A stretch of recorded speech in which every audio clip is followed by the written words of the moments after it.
അല്ലമ്മേ, ഇതൊക്കെ ശരിയാണോ? എന്ത്? നമ്മുടെ ഇളയ മരുമോളെ വീട്ടിൽ പോണെന്നും പറഞ്ഞു പോയിട്ട് എന്തോരം നേരമായി. ഇനി എപ്പോഴാണ് വന്നത്? ഇതൊക്കെ ഇവിടെ മാത്രം നടക്കൊള്ളട്ടമ്മേ. അവള് വീട്ടിൽ പോയതല്ലേ. അമ്മ ഇങ്ങനെ അഴിച്ചു വിട്ടോ. എന്നിട്ട് അവസാനം ഇനിയിപ്പോ കുറെ നാളായാലും അമ്മയുടെ അടുത്ത് ചോദിക്കലും ഉണ്ടാവൂല. ചോദിക്കാണ്ടും പറയാനും തോന്നുമ്പോ പോവാ, തോന്നുമ്പോ വരാല്ലേ ഇവിടെ.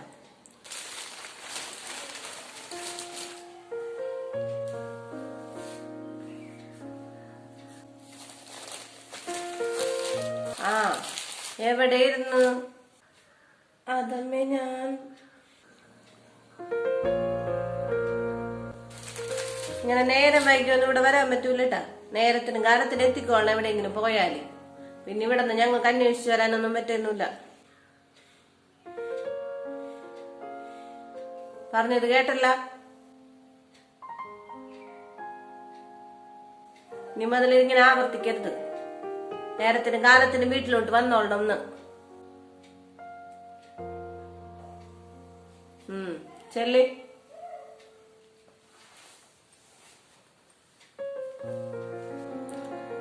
നന്നായി. പേടിയുള്ളത് നല്ലതാണ്.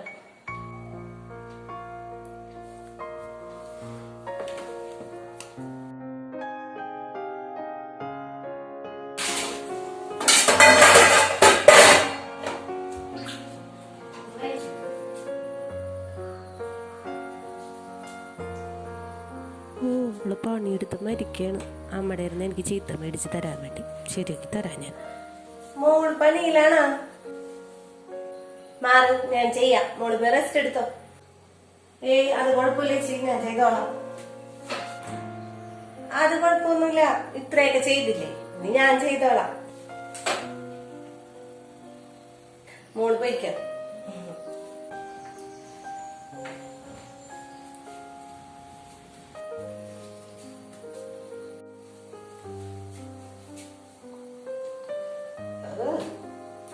അവളുടെ വൃത്തിയാക്കല് ശരിയായി തരാം ഞാൻ.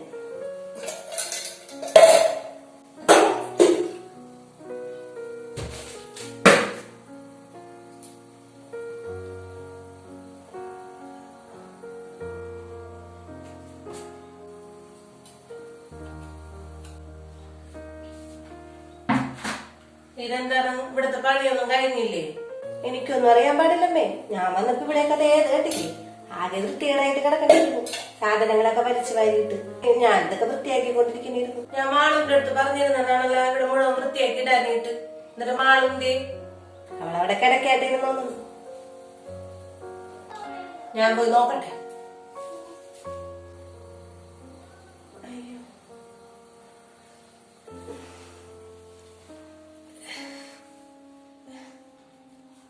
മാളു, ഞാൻ അവിടെ അടുക്കള ക്ലീൻ ചെയ്യാൻ പറഞ്ഞിട്ട് എന്താണ് ചെയ്യാതിരുന്നത്? എല്ലാ പണിയും ചേച്ചി ചെയ്തോട്ടെ എന്നാണോ? അയ്യോ, ഞാൻ എല്ലാ പണിയും ഒതുക്കിയിട്ടാണമ്മേ വന്നത്. അപ്പൊ അവിടെ തുടക്കാൻ മാത്രം ഉണ്ടായിരുന്നുള്ളൂ. അപ്പൊ ചേച്ചി ചെയ്തോളാന്ന് പറഞ്ഞായിരുന്നു ഞാൻ ഇങ്ങോട്ട് പോകുന്നതേ.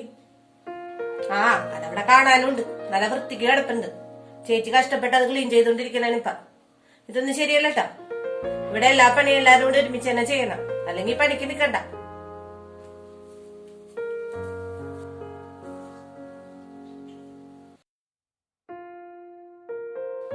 രണ്ടു ദിവസം കഴിഞ്ഞിട്ടല്ലേ? അപ്പോഴത്തേക്ക് വാങ്ങിച്ചു തരാം കേട്ടാ.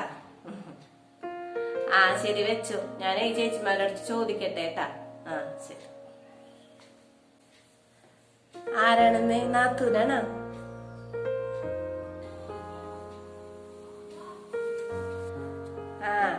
അതെ, അവൾക്ക് 2 ദിവസം കഴിയുമ്പോഴേ ഒരു കല്യാണത്തിന്റെ ആവശ്യമുണ്ട്. അപ്പൊ നിങ്ങളുടെ ആരുടെയെങ്കിലും ഒരു നെക്ലസ് കൊടുക്കായിരുന്നെങ്കിൽ അവൾക്ക് അതിട്ടിട്ട് പോവായിരുന്നേ. അതിനെന്താണമ്മേ, എന്റെ നെക്ലസ് തരാം. അതാവുമ്പോ പുതിയത് വേണല്ല, നല്ല ഭംഗിയുണ്ടാവും ആളിട്ടാല്. ഞാൻ എടുത്തുതരാം. അത് മതി, അത് മതി. അത് വേണ്ടമ്മേ. അനിയത്തിയുടെ മാല ഭയങ്കര ചെറിയ മാല, അതെന്തിനുള്ള?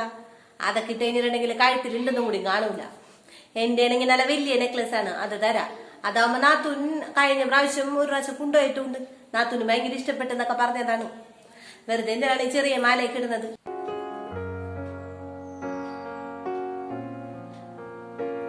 എന്തായാലും ഇട്ടുണ്ടും പോണ അപ്പൊ കാണാൻ നല്ല എടുപ്പുള്ളത് ഇട്ടുണ്ടോണതല്ലേ നല്ലത്. എന്റെ തരാ.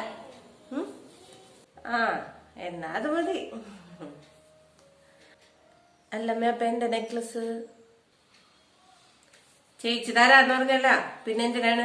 2 നെക്ലസ് ആയിട്ട് ഇടാൻ പറ്റോ? ഒരെണ്ണല്ലേ ഇടാൻ പറ്റുള്ളൂ. മോളത് എടുത്ത് വെച്ചേക്കട്ടാ. എന്തായാലും നാളെ മനു ജോലി കഴിഞ്ഞ് വരുമ്പോ ഈ വഴി കയറാന്ന് പറഞ്ഞിട്ടുണ്ട്. അപ്പൊ അതങ്ങോട്ട് കൊടുത്തേക്കാം.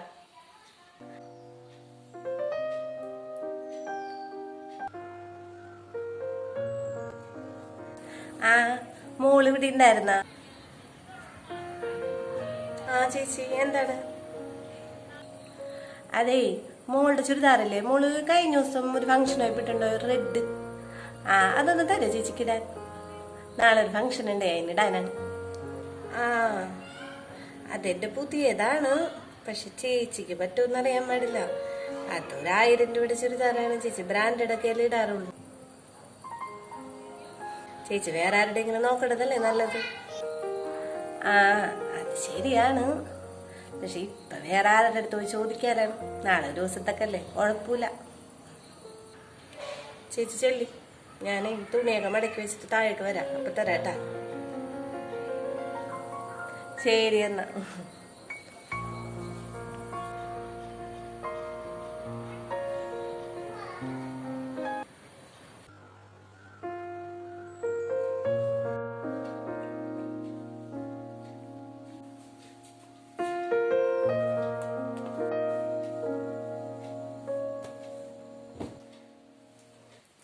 അമ്മേ ഇതേ സാരി നല്ല കളറാണ്, അമ്മയിട്ട നല്ല ഭംഗിയായിരിക്കും.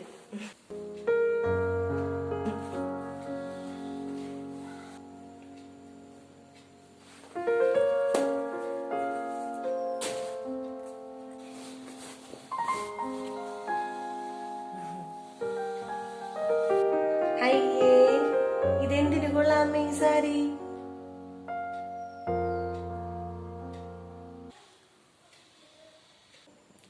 അമ്മക്ക് വല്ല കാര്യമുണ്ടാ? അമ്മക്ക് സാരി വേണമെങ്കിൽ ഞാൻ നാളെ തന്നെ ചേട്ടനോട് പറഞ്ഞ് നല്ല സാരി വാങ്ങിച്ചെന്നേനല്ല. ഇതനിയത്തിക്ക് എന്നെ കൊടുത്തേക്ക്, അമ്മക്ക് ഞാൻ വേറെ നല്ല സാരി മേടിച്ചു തരാം. ഇത് അമ്മക്ക് ചേരൂലമ്മേ, നിർത്തിക്കേ. ഇത് ഞാനേ പൈസ കൊടുത്ത് മേടിച്ചതാണ്, 6000 രൂപ വിലയുള്ള സാരിയാണ്. ഇത് കൊള്ളൂല്ലെന്ന് നീ എന്റെ അടിസ്ഥാനത്തിലായിട്ട് പറയണത്? ഇയാള് കൊള്ളാല്ല. അമ്മയുടെ അടുത്ത് ഞാൻ അപ്പളേ പറഞ്ഞില്ലേ ചേച്ചിയുടെ സ്വഭാവം ഇതാണെന്ന്. അപ്പൊ അമ്മ വിശ്വസിച്ചില്ലല്ലോ. ഞാനെന്താ വലിയ തെറ്റ് പറയണമല്ലേ അമ്മ എന്നെ നോക്കിയത്? ഇപ്പൊ എങ്ങനെയുണ്ട്? മോള് പറഞ്ഞപ്പോഴേ ഞാൻ വിശ്വസിച്ചില്ല. മോളുടെ ഭാഗത്താണ് തെറ്റെന്നാണ് ഞാൻ വിചാരിച്ചോണ്ടിരുന്നത്. ചേച്ചി എന്നെ അമ്മനെ തെറ്റിക്കാൻ വേണ്ടി ഓരോ കാര്യങ്ങൾ പറയണതൊക്കെ ഞങ്ങൾക്ക് മനസ്സിലാവണില്ലെന്നാണ് വിചാരിച്ചത്. എനിക്ക് നന്നായിട്ട് മനസ്സിലാവണ്ടായിരുന്നു. അമ്മയുടെ കാര്യം എനിക്കറിയാൻ പാടില്ല, പക്ഷെ എനിക്ക് നല്ലോണം മനസ്സിലാവണ്ടായിരുന്നു. അതുകൊണ്ട് തന്നെയാണ് ചില കാര്യങ്ങൾ മനസ്സിലായപ്പോൾ ഞാനത് പോയി അമ്മയുടെ അടുത്ത് പറഞ്ഞത്. അപ്പൊ അമ്മക്ക് അത് അത്ര വലിയ വിശ്വാസമൊന്നും ഉണ്ടായിരുന്നില്ല. പിന്നെ അമ്മനെ മനസ്സിലാക്കി കൊടുക്കാൻ വേണ്ടിയാണ് ഞാൻ ഇങ്ങനെ ചെയ്തത്. ഞാനൊരു സാധനം മേടിച്ചുകൊണ്ടുവന്ന് കഴിഞ്ഞാൽ ചേച്ചി അതിന് കുറ്റോ പറയുള്ളൂ എന്ന് എനിക്കറിയാം. അതുകൊണ്ടാണ് അമ്മ മേടിച്ച സാരിയാണെന്ന് പറയാതെ തന്നെ ഞാൻ കൊണ്ടുവന്നത്. മോള് പറഞ്ഞപ്പോ ഞാൻ ഇത്രയും വിചാരിച്ചില്ല. എങ്കിലും എനിക്ക് ചില സംശയങ്ങളൊക്കെ ഉണ്ടായിരുന്നു. ഇപ്പൊ എനിക്ക് പൂർണ്ണമായിട്ടും ബോധ്യമായി. ഇതൊന്നും അത്ര ശരിയുള്ള പരിപാടിയല്ലട്ടാ. അല്ലമ്മ അത് ഞാൻ ഇനിയൊന്നും പറയണ്ട, പറയാതിരിക്കണതാണ് നല്ലത്. മനസ്സിലായി എനിക്കെല്ലാരും. ഇനി ഞാൻ അങ്ങനെ ചെയ്യൂലമ്മേ, ഞാൻ ശ്രദ്ധിച്ചോളാം. ചേച്ചിങ്ങനെ ഓരോ കാര്യത്തിനും എന്റെ കുട്ടി ഞാൻ നമ്മുടെ അടുത്ത് പറഞ്ഞുകൊണ്ടിരുന്ന കഴിഞ്ഞിട്ടുണ്ടെങ്കിൽ അമ്മേനെ വെറുക്കല്ലേ ഉള്ളൂ. അത് പറ്റില്ല. അതുകൊണ്ടാണ് ഞാൻ ഇങ്ങനെ ചെയ്തത്. ചേച്ചിനെ എങ്കിലും എന്നെ മനസ്സിലാക്കിയാ കൊള്ളാം. ഞാൻ പോയി ഡ്രസ്സ് മാറിയിട്ടുണ്ട്, വരാമേ.